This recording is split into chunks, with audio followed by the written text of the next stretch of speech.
Salut tout le monde, j'espère que vous allez bien. Aujourd'hui on se trouve pour une toute nouvelle vidéo que je suis très contente de vous faire aujourd'hui parce que c'est une vidéo organisation pour le back to school ou pour mieux vous organiser si vous en avez besoin, que ce soit au travail, à l'école, si vous êtes déscolarisé, tout et n'importe quoi. Pour même les personnes âgées, vraiment si vous voulez vous organiser davantage et y voir plus clair dans votre journée et être plus productif, vous tombez sur la bonne vidéo. Donc aujourd'hui, je vais vous donner toutes mes astuces car je suis une personne qui adore l'organisation. C'est ce qui est un peu en quelque sorte mon métier parce qu'il faut que je sois très organisée. Donc aujourd'hui, je vous ai noté plein d'idées. Je crois que j'ai au moins plus de 15 points à vous partager aujourd'hui. Donc sans plus tarder, c'est parti. Tout d'abord, quelque chose que je vous conseille à 1000% de faire et ce qui est même obligatoire, c'est vous faire des to-do list. Donc je m'explique, c'est comme si vous faites une liste de courses, c'est vraiment, vous avez même des carnets qui vous est fournis dans des papeteries, vous en avez un peu partout. Donc maintenant, ce qui est d'actualité, c'est vraiment faire des to-do list de toutes les choses que vous avez à faire, même passer l'aspirateur, vraiment. Vous mettez tout sur une page de votre journée, de ce que vous avez à faire. Et ça va aller tout seul. Et puis dès que vous avez fait l'activité, et le soir, vous checkez tout. Et si vous n'avez pas fait certains points, vous le remettez pour demain. Et normalement, à la fin de la semaine, vous devriez avoir coché tous vos petits points. Que j'ai commencé il n'y a même pas 2 ans à faire ce genre de choses. Et clairement, ça me sauve la vie. Ça me permet de me poser, d'écrire, de mettre à plat les choses que j'ai à faire pour euh, évacuer un peu tout ce stress d'oublier certaines choses parce que je suis une personne qui pense à beaucoup et énormément de choses. Du coup, il faut absolument que j'écrive, sinon j'oublie très vite. Si j'ai des choses en tête, il faut que je l'écrive. Sinon, je pense à autre chose et hop, direct, je vais oublier. To-do list, quelque chose d'indispensable. Ce qui est un peu en rapport avec les to-do list, c'est classer aussi vos rêves et vos objectifs. Ça peut aussi vous aider à y voir plus loin sur vos projets, sur vos ambitions et les choses que vous avez envie de faire. Ça rejoint la to-do list parce que du coup c'est une liste de choses que vous voulez faire, mais c'est des objectifs, donc c'est des choses un peu plus concrètes. Après vous pouvez toujours mettre des choses, des petits objectifs un peu plus petits et d'autres un peu plus grands sur du long terme comme avoir une maison, rénover un appartement, aller à Walt Disney. Walt Disney, c'est un peu plus petit, ça peut être plus facile d'ambition. Mais par contre, acheter un appartement, une maison, rénover certaines choses, ça peut mettre un peu plus de temps. Donc, de plus grands projets, donc de plus ambitieux. Et enfin, les classer vos objectifs et vous y verrez toujours autant plus clair. Et voilà, c'est quelque chose que j'ai fait aussi il n'y a pas longtemps. Que j'ai même fait et encadré parce que je me dis que je veux le voir, je veux le voir avec moi, je veux voir mes ambitions, je veux les réaliser. C'est vraiment des choses que j'aimerais énormément faire. Si, quelque chose que je vois beaucoup, mais que je ne vous conseille pas spécialement, c'est qu'il y en a beaucoup qui disent de marcher dehors le matin, que ça permet de vous éveiller. Donc moi perso, ça me sert pas. Je suis une personne très énergique, très hyper active. Je suis une personne hyper active, donc vraiment ça me servira à rien de marcher dehors. Mais il y en a pour lesquels ça leur convient et ça leur fait du bien de se poser. Au lieu de marcher dehors le matin pour m'aérer l'esprit, pour que je sois plus productif, c'est le fait juste d'écrire, de me poser. Enfin, chacun ses manières de faire et moi perso c'est pas la meilleure. Mais je voulais vous la mettre parce que pour certaines personnes c'est quand même assez important. Si quelqu'un a envie d'aller marcher dehors pour s'aérer l'esprit, pour y voir plus clair, je pense que j'ai pas besoin de vous le dire pour que vous le fassiez quoi. J'ai remarqué que je ne faisais pas avant, c'est se lever tôt. Donc je dis pas non plus 6 h du matin. Vous faites un petit 8 h pour ceux qui n'ont pas école ou ceux qui ont travail bien sûr, voilà. Que je faisais pas si vous travaillez ou si vous êtes à l'école et que vous commencez par exemple à 8 h. Je vous conseille de, au lieu de vous lever, vous préparer pour partir directement, c'est de prendre un petit quart d'heure avant pour vous lever, prendre le temps de faire les choses sans vous presser pour profiter plus du sommeil parce que je vous promets que c'est juste une habitude à prendre, que si vous avez moins d'heures de sommeil, ça va pas en pâtir sur votre personne, genre ça va pas vous fatiguer plus que ça, c'est vraiment dans votre tête, c'est parce que votre cerveau s'habitue à se lever à une certaine heure et va prendre l'habitude et si vous ne suivez pas cet horaire que vous avez programmé dans votre tête, et tout de suite vous allez paraître plus fatigué alors que si vous habituez votre cerveau à une autre routine, à vous lever plus tôt, davantage plus tôt pour avoir plus de temps dans votre journée, je vous assure que c'est une habitude à prendre et que votre cerveau, au contraire, ça vous fera que du bien. Dans l'organisation, il y a routine, comme je vous ai dit. Donc les routines, alors il y en a qui aiment, il y en a qui aiment pas. Ne pas avoir de routine, vivre au jour le jour. Alors moi je sais que je ne peux pas vivre de cette manière-là parce qu'il me faut une routine, il faut que j'ai une to-do list, il faut que je suive des activités et j'aime bien la veille savoir comment je vais organiser ma journée pour faire le maximum de choses.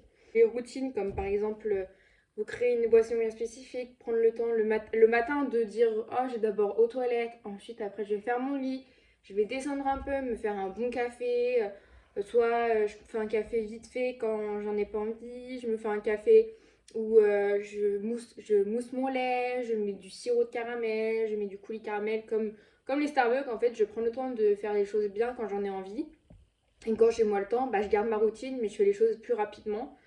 Et ça vous permet aussi, quand vous avez un peu plus de temps, garder votre routine, mais de faire les choses avec plus de volonté, plus de travail pour pouvoir toujours garder, comme je vous disais, votre routine et faire les choses avec plus de passion et plus de travail. Voilà, juste vous travaillez une routine bien spécifique.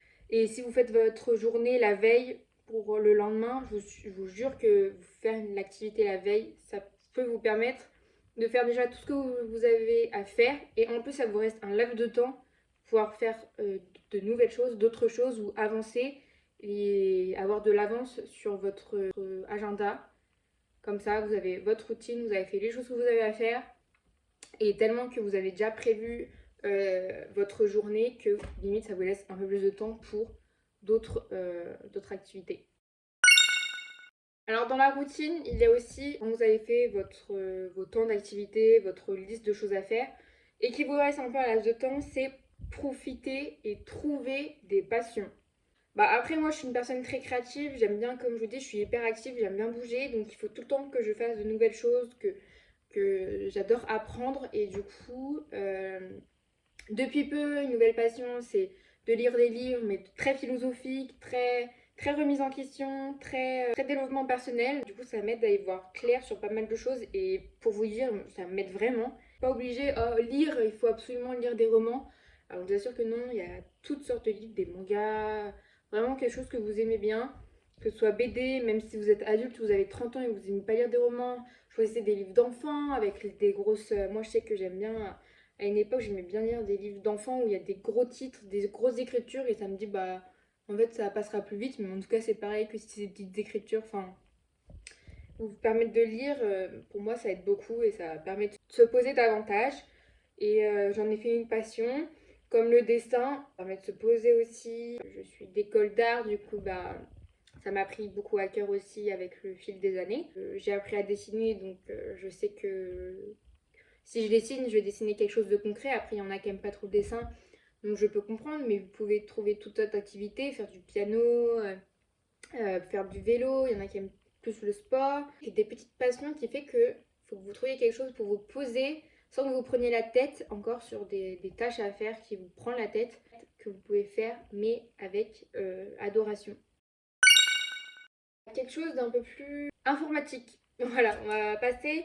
Je vais vous présenter un peu parce que depuis peu j'ai eu un iPad et mon ordinateur. Je travaille beaucoup sur le numérique, donc je vais vous présenter un peu les petites applications parce qu'il y en a certaines qui sont payantes. Donc moi clairement je ne paierai jamais pour une application, c'est mort. En tout cas il y a des applications plus ou moins professionnelles, plus ou moins simples que je voulais vous présenter, que moi j'adore et je surkiffe pour faire certaines choses. Donc premièrement vous avez Canva. Donc qui ne connaît pas Canva, allez voir. C'est vraiment déjà, vous avez des idées de CV, de lettres de motivation, de flyers, de brochures, de pages de couverture de magazines, de livres. Tout un tas de choix pour faire des choses plus ou moins créatives, avec des choix de typographie, des choix de police. Vous pouvez grossir super facilement, vous pouvez créer vous-même votre page. Et vraiment Canva pour les débutants et pour des personnes qui ont vraiment la flemme, je vous conseille de connaître quand même si c'est pas une application super professionnelle. Pour moi, pour les débutants, pour ceux qui n'ont pas beaucoup de temps et qui veulent être efficaces dans leur journée, Canva, pour moi, c'est un gain de temps. Et bah, la suite Adobe, donc c'est payant. Après, si vous faites certaines écoles, il y en a qui vous la donnent. Sur la tablette, j'ai Adobe Express, Photoshop, Illustrator. Voilà, donc il n'y a que ces trois-là que j'utilise, il n'y a que ces trois-là que j'aime bien. Express, c'est comme Canva. C'est vraiment un joujou, frère. Enfin, si vous voulez faire vos courriers, vous voulez aller voir. Moi, je sais que je fais mes miniatures YouTube beaucoup avec ça. Et j'en fais aussi avec, attendez, Scratchbook. Et je fais du Canva aussi, Adobe Express, Snapseed aussi pour faire un petit montage, plus de lumière, plus sombre, plus de netteté. Je fais ça avec Snapseed. Puis ensuite, vous avez Colanote. Là, je fais mes to-do list. Je marque aussi ce que j'aime bien faire en plus des to-do list. J'aime beaucoup des fois me poser et regarder des films et des séries. J'adore les noter, tous ceux que je regarde, je la note. Du coup, je peux vous dire, là, il y en a des films et des séries. Parce que dessins animés, plus films, plus séries, ça en fait des pages, mais j'adore les noter. Du coup, je me suis fait sur Colanote toute une fiche de films et des séries que j'ai regardées. Si j'ai envie de les re-regarder, bah, si je sais pas quoi regarder, je regarde dans ma liste et puis hop, je choisis un film super rapidement. J'aime bien aussi faire mes plans d'architecture juste pour le kiff. Des fois, j'en fais sur Colanote. Quand je fais mes comptes, je le mets sur Colanote aussi. Des notes de ce que j'ai à noter, ce que j'ai à penser, je le mets sur Colanote aussi. Enfin, c'est super rapide. Là, je sais que je vais commencer à noter des notes un peu pour YouTube. Je fais pas mal de choses avec Colanote et j'aime énormément cette application. Après, pour ceux qui veulent faire beaucoup plus simple et qui veulent être toujours organisés, vous avez le calendrier pour mettre vos activités à faire si vous voulez pas l'écrire. Vous avez GoodNotes, j'aime plus ou moins. Après, vous avez Page et vous avez les notes. Tout simplement, ce que vous avez sur téléphone. Moi, chez Notes, je marque mes mots de passe, mes idées de vidéos YouTube, des choses que j'ai à penser aussi. Enfin, des choses pas trop urgentes, mais des choses qu'il faut pas que j'oublie. Donc je mets sur notes, tout simplement. Ensuite, bah, pour être plus organisé, il faut ranger, y voir plus clair, une pièce propre, rangée, clean. Premier que déjà, quand vous avez un espace clean, il n'y a pas trop de bordel, vous n'êtes pas stressé dans un espace où il y a tout qui vous envahit, vous êtes plus productif et en plus c'est super appréciable d'avoir une pièce et un bureau rangé. Back to school avant de reprendre les cours, c'est tester et trier vos stylos, vos crayons de couleur, vos feutres pour savoir ce qui marche et ce qui ne marche pas, vous les triez, voilà. Avant de commencer la nouvelle année, enfin là on l'a commencé, pour ceux qui ont un peu marre, qui ont un coup de blues, qui ont un peu du mal à reprendre prendre de plus belle et à être motivés au cours de l'année, je vous conseille d'acheter de nouvelles décorations. Donc moi je sais que je m'étais acheté un support de tablette que je trouve super beau en bambou pour décorer mon bureau. Vous avez des pots à crayon, donc moi ceux que j'ai acheté il n'y a pas longtemps c'est de Ikea que je trouve très très beau. Avant je mettais ça dans des tasses, c'est bon, j'ai acheté des vrais pots.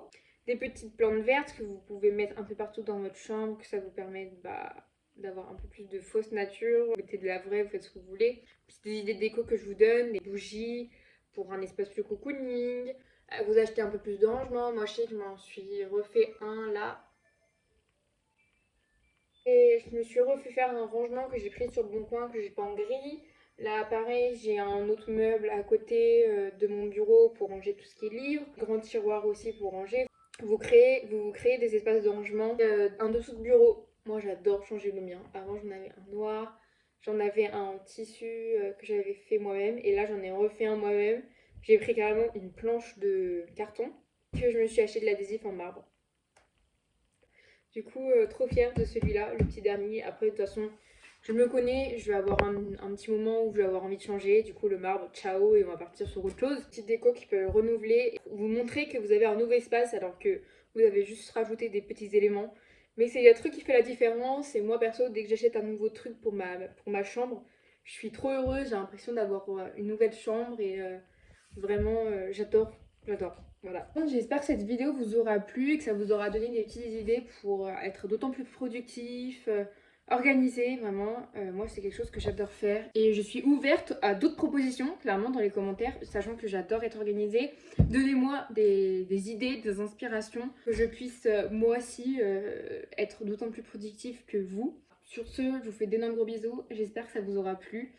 Et à la prochaine. Ciao!